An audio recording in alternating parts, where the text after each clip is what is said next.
Welcome to this week's episode of Your Stock Request for the 29th of February.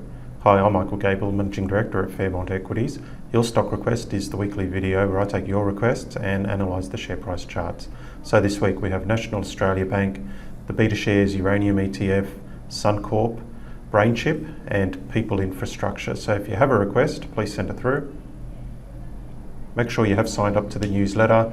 But our best stock tips come out every Tuesday in the Dynamic Investor Report, so please ensure you are getting that report. But if you do enjoy these videos, we'd still love you to share them on social media or even leave us a review.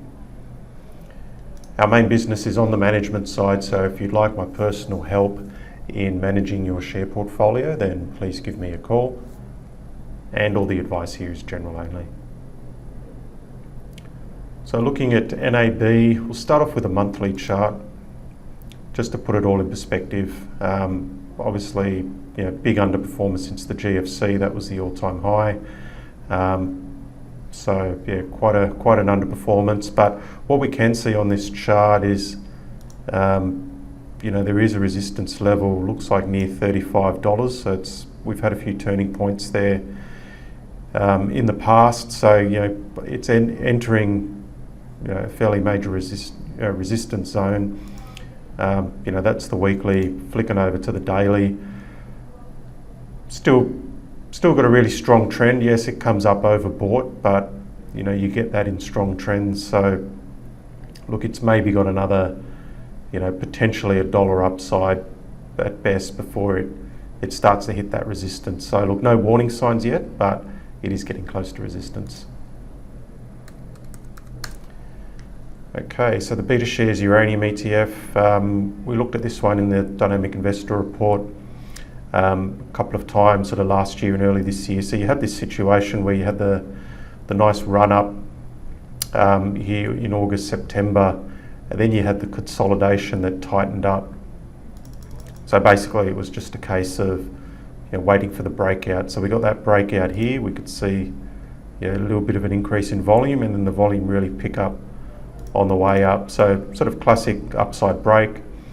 It's had a nice run. I'd ignore this spike here. You do get that with ETFs. So on this particular day there was just a lack of liquidity for a brief moment that saw a price get executed up here, but ultimately you had generally a peak here.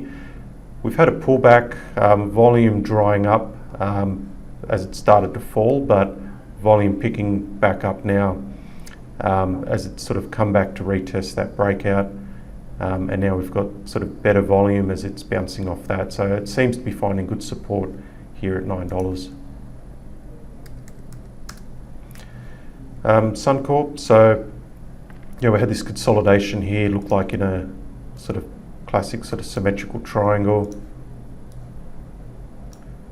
And then sort of had the breakout. So breakout retest and off it went. So we had the buy signal back here, and obviously it's sort of gapped up on that ANZ news, and it's doing really well with good volume. So at the moment, just looks like it's trending well.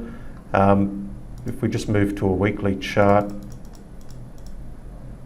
we could see this old peak here. It's getting close to that near $16. So we might be getting close to some resistance. Okay, BrainChip, obviously it's fallen quite a bit and now it's bouncing. Looking a little bit closer here, you've had sort of this easing back on low volume near the old low, and then you had this sort of big move up here, which at the time was a big increase in volume. So that was your first buy signal, and then of course at this point here it's sort of broken above these little peaks, came back and retest and reversed, all on good volume. So that was your next buy signal. Now it's looking a bit more dangerous. So clearly, big sharp move on volume. It's tried to bounce yesterday, not quite closing on its highs. Now it's looking dangerous with these sorts of moves on the way down. So I'd rather be on the sidelines and let it settle down first. Okay, finally PPE. So that's the weekly chart. So it's been trending lower for the past 3 years. Just moving back to the daily.